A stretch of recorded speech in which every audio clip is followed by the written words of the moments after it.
Thank you. Thank you for the introduction. Dear Excellencies, dear members of the Justitia Pax Commissions Europe, I am very much inspired by your love for the Church that gives you strength to listen to a lecture on Friday night after a long, busy week, I'm sure, for all of you, and a full day of traveling for a lot of you. May our merciful Lord forgive the organizers and reward our Friday suffering by His presence among us. I still remember the day. I was then 10 years old, so that will give you my age soon. I remember the day when I was told that we shouldn't call our teachers comrade teachers anymore, but we should call them Mrs. Teachers. I'm not sure we fully understood why back then. It was relatively difficult back then because we were used to calling them Sudružka učiteľka, comrade teacher. And suddenly we had to change to Mrs. Teacher, pani učiteľka. But still, a relatively small step for the 10-year-old kids and a big step for the country. And the remaining 30 years of freedom, I lived through this change and through the consequences that it brought. A lot could be said about how unprepared we were to live in freedom, and still how lucky my generation was compared to the generation of my parents and my grandparents. We've learned a lot in those last 30 years about ourselves, about democracy, common good, rule of law, about Europe, about our church, and there surely is still a lot more to learn. However, the topic of your meeting, as far as I understand it, is not the remembering of the past as much as it is the reflection of the present moment with its contemporary challenges for our living together, for our social life. So let me quote the description of your meeting that I received from the organizers, from which I tried to follow the task, which wasn't easy. So I quote, "The fall of communism in Europe did not bring the end of history. New borders emerge in our societies. New barriers and divisions are being formed. We are marked by the fight with the totalitarian regime, and we have learned from the courage and heroism of many victims, as well as from solidarity of those in the West who did not forget the suffering and the persecuted. As long as these stories are not forgotten, they will be our encouragement in the new fights for justice and peace, in our states, in our common Europe, and in the world. Our task today is to name the current borders in our society and approach them as challenges to solidarity, to ask how we can use our gifts, talents, and specific circumstances to engage them, how to enrich each other and the world around us. What role should Christians play in the contemporary Europe?" Okay, I promise I will not speak for more than 25 minutes. It is true that 40 years of communism left a deep mark on this country, and we still have not recovered completely from all the injuries on our soul. At the same time, it is probably true that it was the most glorious time in the Slovak history, when you think of all the martyrs and heroes of faith. The blurb I just quoted says that as long as we remember their stories, they can serve as an encouragement in our contemporary struggles for justice and peace. And I surely believe they could. However, I'm afraid we still have not completely done our homework. We still do not know their stories. Some important primary research has been done, but it is miles away from all the other steps that need to be taken so that at least the Catholic part of our population knows the stories of these heroes. How many young Slovak Catholics have heard of Sylvester Krčmery, or read his famous apology before the court, or know Vlado Jukl or Anton Neuwirth, just to name a few? How many people celebrate the anniversary of the candle demonstration, the biggest anti-communist public event in Czechoslovakia since 1968, organized by the underground church? How can we learn from them and be encouraged by their courage and heroism when we know nothing or very little about them? How can Slovakia bring the fruit of suffering of its martyrs to the European table when the fruit was not collected? I think that one of the key messages of the Slovak underground church in its fight against communism was beautifully expressed, summed up by Anton Neuwirth. Anton Neuwirth was himself a political prisoner, spent 6 years in prison. He was a father of 4 children back then, and later, after the fall of communism, became the first Slovak ambassador to the Holy See. My institution happens to carry his name because I had the personal privilege of meeting and knowing this holy man. So he wrote an autobiography that's titled Healing Evil with Love. And I think that beautifully sums up the precise working method of so many of the Catholic dissidents and leaders of the underground church. Healing evil with love. It is a truly Christian method of public engagement. It requires prudence in order to identify the evil, justice, virtue of justice in order to decide to heal it, virtue of courage and temperance to overcome obstacles and not to overkill it. But even these cardinal virtues would not suffice because it's impossible to heal evil without the supernatural gifts of love, faith, and hope. I'll give you another example of what it looked like in practice by citing the words of a 32-year-old political prisoner, Sylvester Kaczmeri, who delivered these words at his court, at the court that eventually sentenced him to 14 years in prison. And he delivered these words when he was 32, after he had spent 2 years in interrogation cells and was tortured. And he said, I quote, "That is why anyone can persecute us without any risk to themselves. Other political prisoners are sure to repay their opponents with interest at the very first opportunity. And us, it is quite the opposite. From the very outset, we have been praying every day for all of you. We pray that God may forgive you all your faults and sins, for you do not really understand the consequences of what you are doing against God and the church." End of quote. This is all nice, but is it realistic today? What does this all mean today when we don't live in a totalitarian state anymore? What should our activism look like in everyday politics and public engagement? Is it naive to suppose that this approach is the norm for Christians? Isn't it self-defeating? I don't really have satisfactory answers to these questions. I have just learned from these Catholic anti-communist heroes to believe that healing social evil with love has always been and will be the norm and challenge for Christians. This norm is very high and difficult to achieve, and therefore hard to incarnate in everyday practical politics. But if it is true that it is our norm, that it is the challenge of our generation to find ways how to incarnate that norm again and again, because it is only if we find ways to heal evil with caritas that we can bring about true solidarity in and among our nations. What are the most contemporary challenges to solidarity? That was the main question. It is such a broad question that it is almost impossible to answer. Because every social evil is a challenge to our social life, a challenge to living together in solidarity. And we know there are many social evils all around us. Looking just at your website, I saw that many such social evils are on your radar screen and you're working to heal them. Youth unemployment, nationalism of exclusion, growing economic inequality, environmental problems, and many, many more. However, I have to choose a few that I can talk about in my remaining time. I believe that I've chosen challenges that are real, but I don't claim they are the most important. However, they seem important enough to me to talk about and hopefully provocative enough to stir some disagreements and discussions. They derive from my reading of the development of mainly Slovak society, but it seems to me that they also apply elsewhere. I will identify 3 challenges from within, so to speak, and 1 from without. The first 3 are failures and opportunities for Catholics, and the 4th is the rise of the new soft totalitarian ideology, especially dangerous for Christians. So let me begin with the first. I think the first challenge to solidarity, and I also think it's a cause of many other challenges, is the fact that not only our mainstream culture, but Christians and Catholics alike have lost faith in reason's capacity to know the truth. Who is to judge? Truth is relative. Everyone has his or her own truth.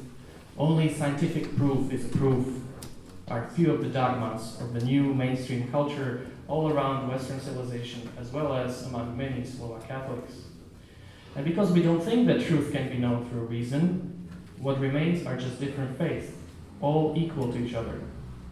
However, in reality, as St. John Paul II reminds us in his encyclical Faith and Reason, I quote, "Deprived of reason, faith has stressed feeling and experience, and so runs the risk of no longer being a universal proposition. It is an illusion to think that faith tied to weak reasoning might be more penetrating. On the contrary, faith then runs the grave risk of withering into myth or superstition." End of quote. I think Catholics in Slovakia have to rediscover the power of reason before they can give credible witness to faith. Without training our reason, studying our faith, or reading great Catholic authors, including the works of those recent popes, we are being unfaithful to our mission. It is only if we manage to bring faith and reason in harmony that we will be able to become the creative minorities that Pope Benedict XVI has encouraged us to become. It is only if we learn to fly with the two wings, the wings of faith and reason, that we can offer solutions to the pains and sorrows that this world is going through. Reason needs faith, and faith needs reason. Of course, part of the rediscovery of reason for ourselves and for this world is to rediscover it in its fullness, not in its enlightenment reduction, as Pope Benedict XVI wonderfully explained in his Regensburg address. I quote, "The courage to engage the whole breadth of reason and not the denial of its grandeur, this is the program with which a theology grounded in biblical faith enters into the debates of our time." End of quote. That brings me to the second great challenge to the solidarity that comes to my mind. There is no visible difference between Christians and non-Christians in their ways of life. The salt has lost its taste. Since there is no other or better source of solidarity in our societies than God and His Church, the solidarity will dry out if these sources dry out. This may be too harsh of a judgment, I realize. We could give hundreds of examples where authentic Christian service to the common good surpasses anyone else in society. However, it still seems to me that majority of Catholics, at least in this country, live lives that do not strike anyone as interesting or appealing. Catholic schools use almost the same methods of teaching and teach the same content as non-Catholic schools. Catholic children use smartphones as much as non-Catholic students. Catholic couples divorce and use contraception as much as non-Catholic couples. Catholics in this country vote basically for the same political parties as non-Catholics. We lack a Catholic way of life that would be inspiring, attractive, and truly based on intimate relationship with Christ and His Church. Naturally, one cannot live an authentic Catholic life without a community. Thus, this challenge is a challenge for Catholic communities where the norms of life flow from the community's real love for God and one another. Therefore, we need a new Saint Benedict, if you wish, or perhaps many such new founders of authentic Catholic community life. The third challenge to solidarity that we need to tackle first internally as Christians and Catholics, that I will mention today, is the challenge of the growing practice, and I'm not sure if this is true in your countries, but I feel it's becoming more and more so here, a growing practice of labeling and encamping that results from the bad use of reason as lack of love, I think. The world of today is incredibly complex, and political freedom encourages this complexity. It therefore requires a careful thought, true distinguishing of spirits, and great dose of humility before one makes a definite conclusion.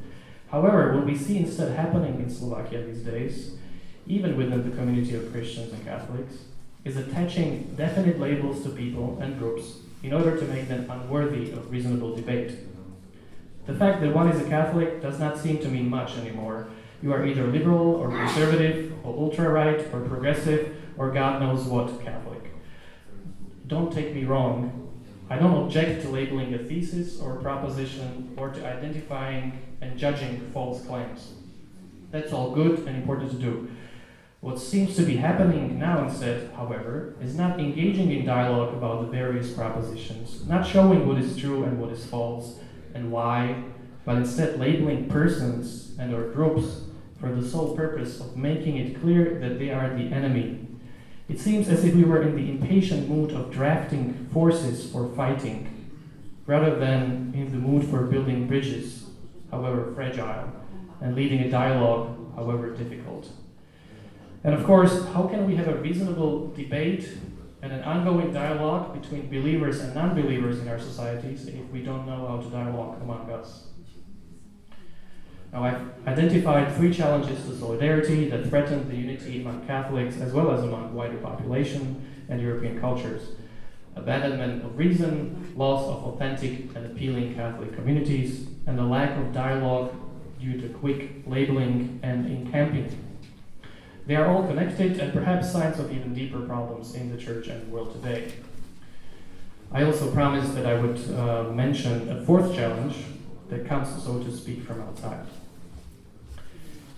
It seems that although for many decades of the 20th century the Christian beliefs were tolerated as relatively harmless by our secularist culture, that is rapidly changing, and Orthodox Christianity is considered as a scandalous set of beliefs that cannot be held by a modern man. One can see a growing popularity of a new competing lifestyle based on a new comprehensive progressivist ideology. The new lifestyle is learning more and more adherents all around the world, despite the fact, or perhaps precisely because of the fact, that it is a sort of perversion of the Catholic life. There is a certain resemblance between its leaders and what C.S. Lewis prophetically described already in 1944 in his Abolition of Men as conditioners. I quote, "For the power of man to make himself what he pleases means, as we have seen, the power of some men to make other men what they please." End of quote. The they are the conditioners, who choose what kind of artificial natural law they will, for their own good reasons, produce in the human race. The new ideology created by these modern conditioners has its own catechesis of apocalyptic eschatology. The end of the world is near. It has its own sins, privileges of the privileged class, its own dogmas. Almost everything is a matter of choice. Its own associated cults of diversity, equality, and inclusion, and even its own indulgences, buying carbon offsets to reduce carbon footprint. The deep yearning for meaning that is not realized within Christianity or another religion is turned to politics, where a lot of young people serve as apostles of the new world order they want to bring about. We have seen glimpses of this in Slovakia in the last presidential campaign, and more is coming soon. This lifestyle springs from an ideology, a reduction of reality to a few dogmas that are comprehensive and logically, internally consistent, albeit untrue. Christianity does not fare well in the eyes of this ideology. It is no longer simply a silly set of beliefs, a view held perhaps by the modern atheists, by the new atheists, but it is a heresy. It is a violation of many of its deeply held convictions and dogmas. That perhaps explains why having a dialogue with the followers of this ideology is so difficult. We don't share the common ground of rationality on which to lead the dialogue. One only has to watch or try a debate on the issue of registered partnerships, and it becomes clear that debate is almost impossible. This situation was foreseen by another acute cultural observer, Christopher Dawson, in his Historic Reality of Christian Culture that he wrote in 1960, where he said, I quote, "Unless there is a revival or restoration of Christian culture, of the social life of the Christian community, modern civilization will become secularist in a more positive and aggressive way than it is today.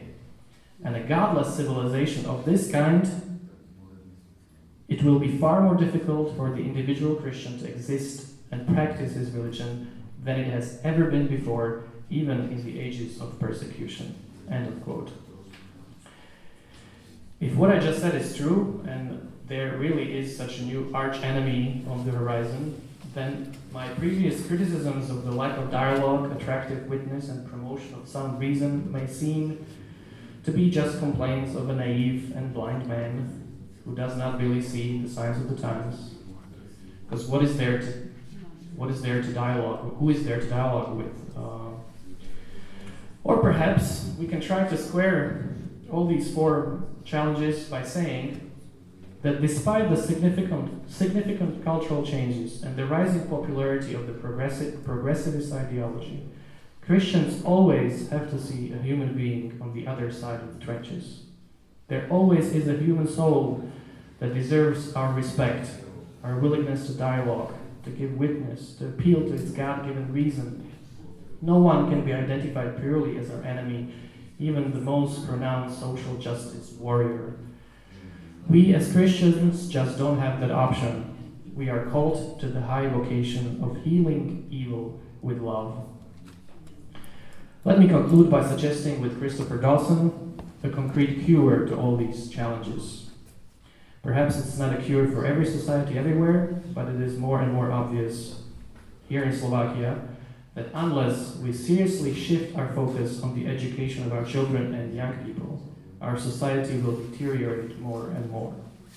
We need a very deep, thorough, and complete reinventing of the Catholic education in this country so that our children will learn to use their reason, to appreciate their faith, know their tradition, love God and the Church. Dawson argues, I quote, "The great obstacle to the conversion of the modern world is the belief that religion has no intellectual significance. It is impossible to teach men even the simplest theological truth if they believe that the creeds and the catechism are nothing but words and that religious knowledge has no foundation in fact. The only remedy is religious education in the widest sense of the word. That is to say, a general introduction to the world of religious truth and the higher forms of spiritual reality." End of quote. There are many reasons why this is unfortunately still not happening in Slovakia, and I don't want to go into those. Suffice it to say that educational reform and rejuvenating of Catholic culture went often hand in hand. When we think of medieval times, 16th century Counter-Reformation, or rediscovery of Thomistic philosophy inspired by Leo XIII, I think we today need a Catholic educational reform that will learn more from the wisdom of medieval universities, apply and adjust modern educational methods, and infuse education with love for truth. So apart from the new Saint Benedict, we desperately need a new Saint Thomas Aquinas. And yet, on a more hopeful note, let me quote our soon-to-be saint, Blessed John Henry Cardinal Newman, who will be canonized on Sunday, who summarized the history of the Church in one small paragraph in his introduction to the study of Church Fathers. And he said this. I think this is a beautiful quote. I couldn't resist to quote it. "This is the world of conflict and of vicissitude amid the conflict. The Church is ever militant. Sometimes she gains, sometimes she loses, and more often she is at once gaining and losing in different parts of her territory. What is ecclesiastical history but a record of the ever doubtful fortune of the battle, though its issue is not doubtful? Scarcely we are singing Te Deum when we have to turn to our misereres. Scarcely are we in peace when we are in persecution. Scarcely have we gained a triumph when we are visited by a scandal. Nay, we make progress by means of reverses. Our griefs are our consolations. We lose Stephen to gain Paul, and Matthias replaces the traitor Judas. It is so in every age. It is so in the 19th century. It was so in the 4th. And let me add, it is so in the 21st century, and it is okay. The great advantage of being a Christian in any age is our certitude that we are on the winning side of the cosmic battle. We don't have to save the world anymore. The world was already saved by our Lord Jesus Christ, so we can perform our God-given missions in peace, even when it seems that we're losing or failing, even when a lot is at stake. Our healing evil with love in this world is only a part, albeit an important part, in the greater engagement of God with this world. We are instruments of His providence, which is always ruling and winning, no matter what it looks like to us. And at the end of the day, all we can say, we are unworthy servants. We have only done our duty. Thank you for your patience.